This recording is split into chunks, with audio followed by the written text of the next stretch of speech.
2025 marked one of the worst years for wildfires in California history, taking a horrific human and economic toll, with many pointing to climate change as the culprit.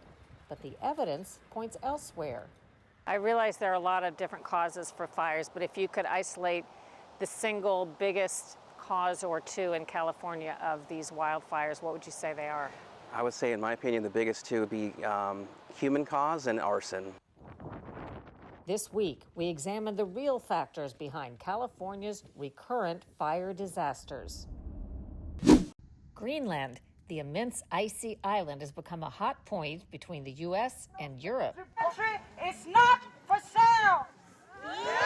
So why should America care about the fate of the frozen North? The underlying issue here is that if a foreign power were to gain access or control of Greenland, it would pose an existential threat to the United States and to the homeland.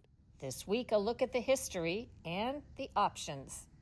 I stand before you as a mother whose only child was taken by something so preventable that it should shake every person in this room to their core.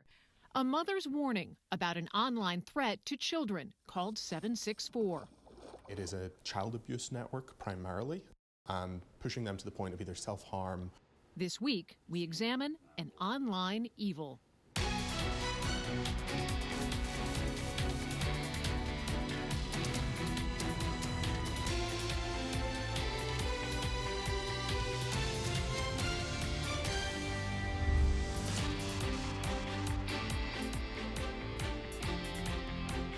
Welcome to Full Measure. I'm Sharyl Attkisson. For over a decade, California's wildfires have continued to grip attention. They aren't just regional disasters. They affect every taxpayer, paying tens of billions each year for firefighting, recovery, and federal disaster aid. Politicians and experts frequently point to climate change as the culprit. Today, we examine the real way people are fueling our own disasters. We arrived to the hilly terrain of Paradise, California on an unusually foggy morning, 6 years after the historic Camp Fire. Mayor Steven Crowder was elected 2 days before the fire started in November of 2018. Are you worried about another fire? Not like we were before. I mean, we're taking a lot of preventative steps. The Camp Fire was the deadliest and most destructive in California history, killing 84 people and causing $16 billion in damage, mostly here in the town of Paradise. In its wake, some pinned the blame on climate change. First and foremost, we have to address climate change. Mother Earth is angry. She's telling us, whether she's telling us with hurricanes on the Gulf Coast, fires in the West. But the climate change narrative has sidelined a critical factor. Jesse Torres is with CAL FIRE, the state's firefighting agency. I realize there are a lot of different causes for fires, but if you could isolate the single biggest cause or two in California of these wildfires, what would you say they are?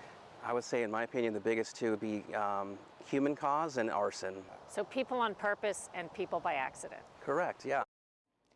Of the big wildfires in California that you've probably heard the most about, all of them were caused by people. Nobody knows that better than Mike Ramsey. He's the Butte County District Attorney who successfully prosecuted the power company PG&E for starting the Camp Fire.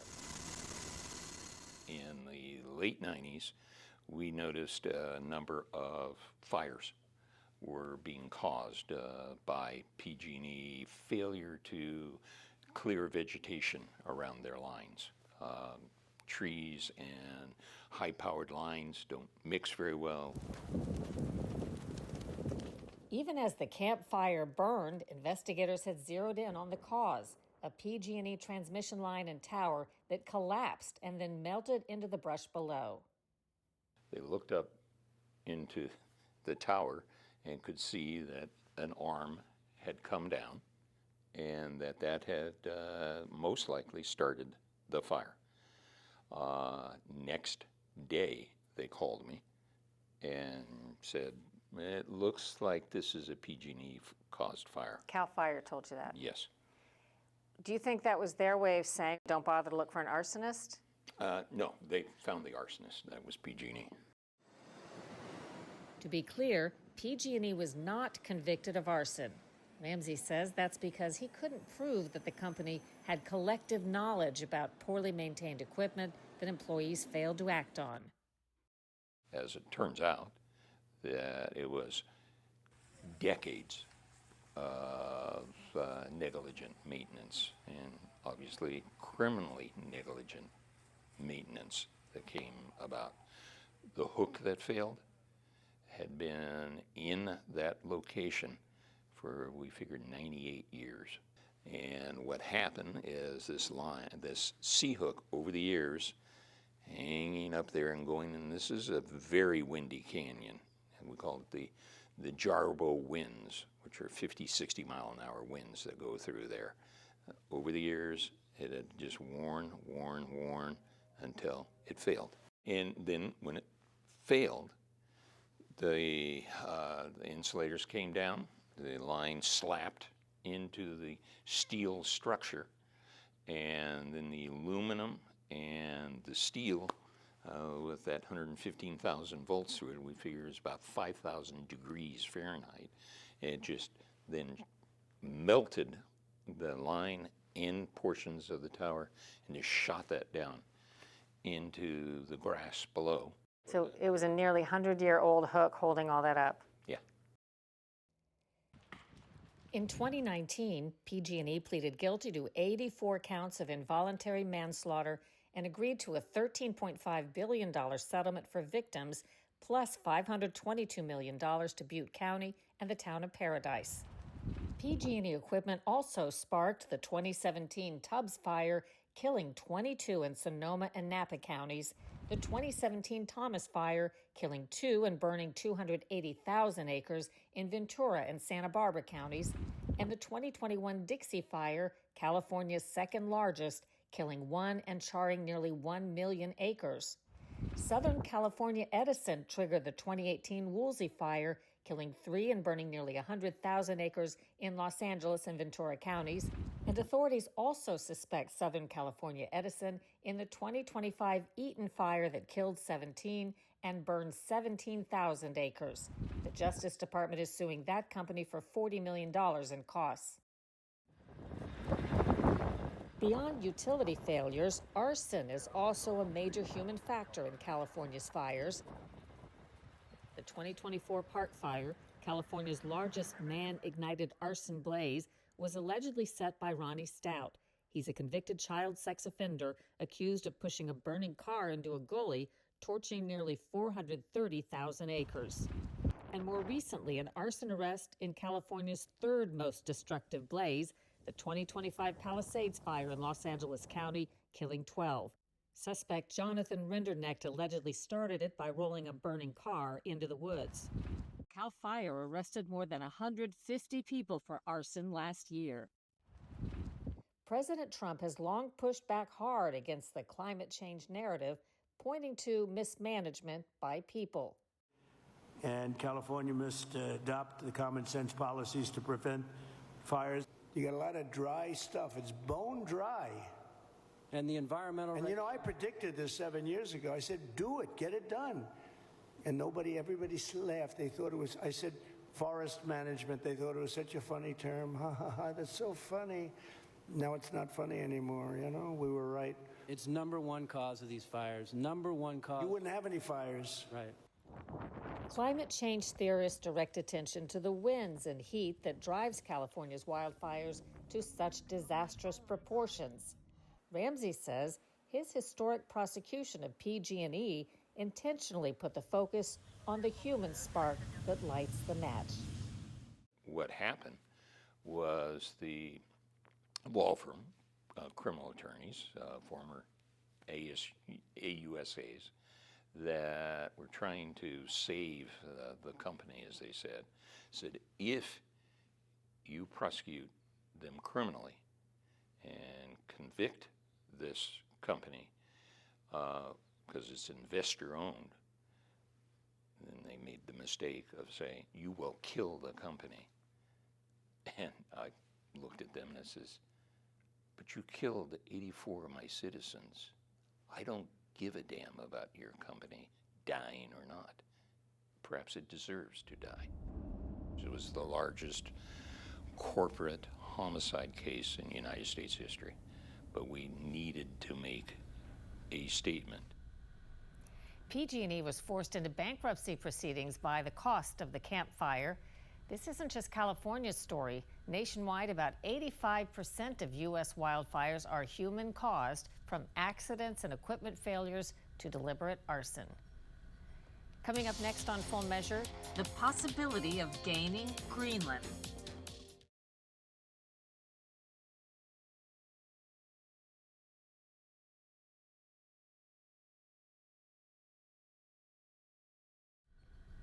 This week, President Trump presses his foreign policy initiatives even further.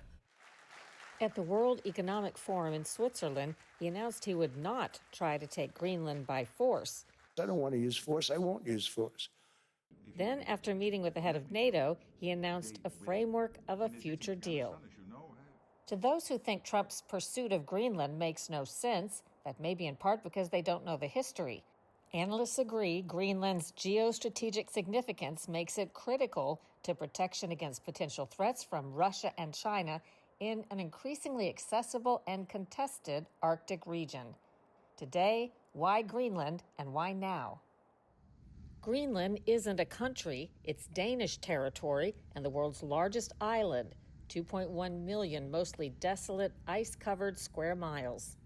After Vice President Vance and Secretary of State Rubio recently met with Greenland and Danish officials, Denmark firmly declared Greenland's not for sale.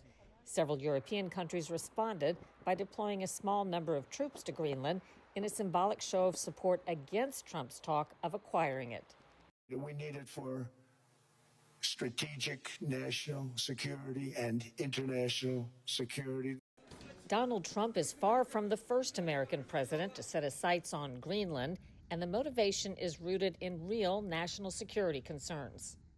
The underlying issue here is that if a foreign power were to gain access or control of Greenland, it would pose an existential threat to the United States and to the homeland. Can you explain geographically why Greenland is that important to us? Because of where it sits, headed up toward the North Pole, it sits on some critical longitudinal lines for missiles. So missiles that are being fired intercontinentally, their trajectory is going to go over Greenland in most cases. That's something we're very concerned about. Alexander Gray was Deputy Assistant to President Trump and Chief of Staff of the White House National Security Council during Trump's first term. This is something that has a long history in U.S. strategic thought.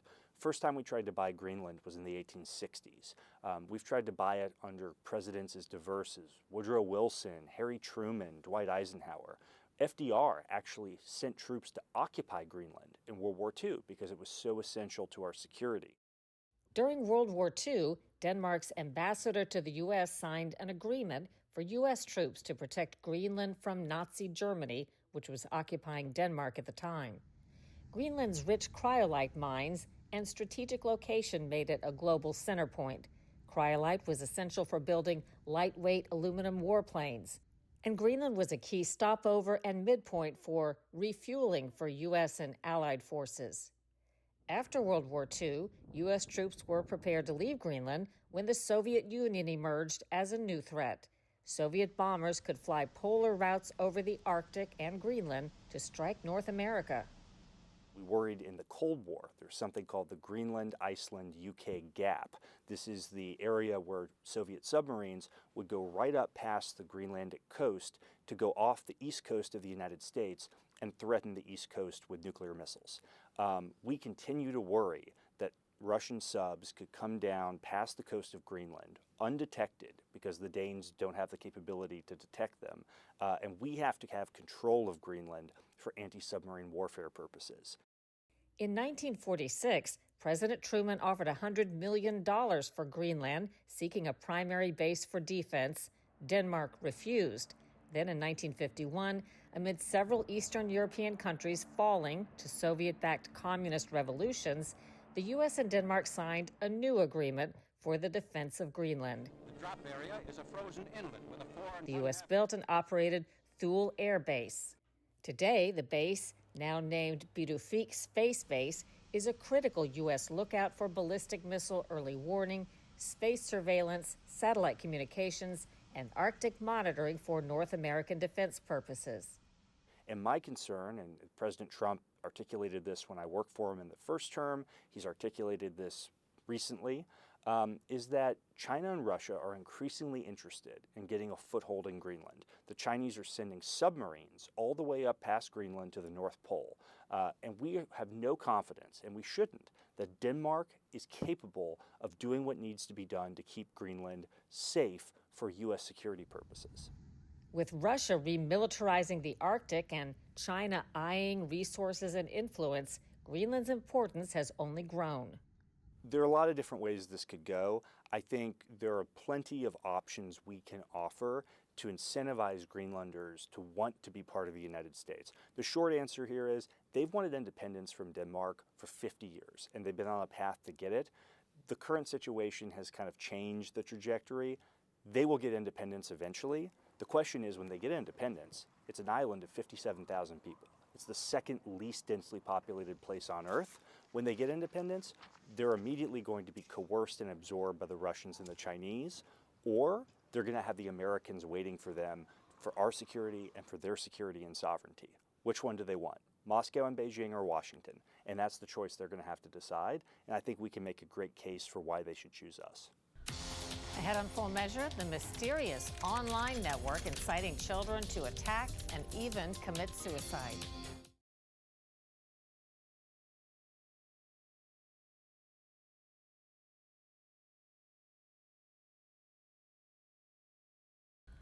"764 is a violent extremist group targeting children online, blackmailing them into committing violence and even encouraging them to commit suicide. Lisa Fletcher digs into the fast-evolving movement that U.S. authorities now consider a top-tier terrorism threat. I stand before you as a mother whose only child was taken by something so preventable, so cruel, and so ignored that it should shake every person in this room to their core. In December, Tamia Woods testified before a Senate Judiciary Committee hearing. The Ohio mother is carrying the pain and now a cause from the loss of her son, who committed suicide at 17 after falling victim to a financial sextortion plot on Instagram more than 3 years ago. One of the messages sent to my son, and I quote, "I am more determined to rot your life than to make it a waste, a trash can, a shame, a dishonor, a hell, a real disaster, a hell on earth. And I remind you that I am heartless. I have no pity to rot a life as well as yours." For more than 19 hours, 17-year-old James was tormented by a pitiless entity most parents have never heard of. It's called 764, an online network tied to child exploitation and, experts say, a brand of extremism built around one idea: harm. 764 is a fairly loosely defined and loosely brought together network of nihilistic violent extremists. It is a child abuse network primarily. These individuals operate online, where they are interacting with young users, exploiting those users through the use of blackmail, threats of violence, and pushing them to the point of either self-harm or other damaging behaviors. Dr. Simon Perdue is the director of the Violent Extremism Threat Monitor in Washington, D.C. He says 764 targets kids they see as easy prey. They look for insecurities, expressions of depressive thoughts, suicidality, other forms of vulnerability that is being expressed in these online spaces. Why? Because they get a kick out of this. It's tied to a movement called No Lives Matter, and it's just at its very core violent, and they are pursuing suffering. That's ultimately what they want to see, is suffering. The name 764 reportedly traces back to the network's founder, a Texas-based teenager from the Houston area with an area code of 764. The founder, Bradley Cadenhead, later pleaded guilty in a child pornography case and is now serving an 80-year prison sentence. But Purdue says this isn't a traditional group with a leader or headquarters. Because of the almost leaderless nature of this kind of space online, it's a constantly evolving space. That decentralization makes it hard for investigators and even harder for parents to know who's really on the other side of a screen. What do you think would shock parents most about how quickly their child can get pulled into something like 764? This isn't happening in spaces that you would see as violent. This is happening in very mainstream spaces that seem on the surface to be quite benign and harmless. Roblox and Minecraft, any space where there's online community and online communication is, very problematic and harmful to young users. Purdue says cases like the death of James Woods show what this network is designed to do. It's an evolution of cyberbullying to the point of sexual exploitation, blackmail, and self-harm. But the main goal of this group is to get kids to harm or kill themselves. Mm-hmm. That would be the end goal. But it's not all of the equation. It does include sexual abuse materials and the production of sexual abuse materials as well. A Department of Justice official tells us the DOJ is investigating more than 36 764 cases across the country. On Capitol Hill, lawmakers are now warning the country is behind. From a parent's point of view, why is it important to make these sextortion illegal under federal law? It's laws like this that would back our children and influence them to speak up and let them know that they're being victimized. And people need to be held accountable on top of that. They need to know that they shouldn't be comfortable with doing the things that they're doing. Right now, they're comfortable, and you see more and more people being victimized because of that. But Purdue warns awareness alone is not enough. Just knowing that they're out there doesn't mean that you're going to be aware every time someone pretends to be a fellow 16-year-old, tries to open a dialogue. Because the first move isn't a threat, it's a conversation. In Washington, D.C., I'm Lisa Fletcher for Full Measure. After a break, what's ahead next week on Full Measure?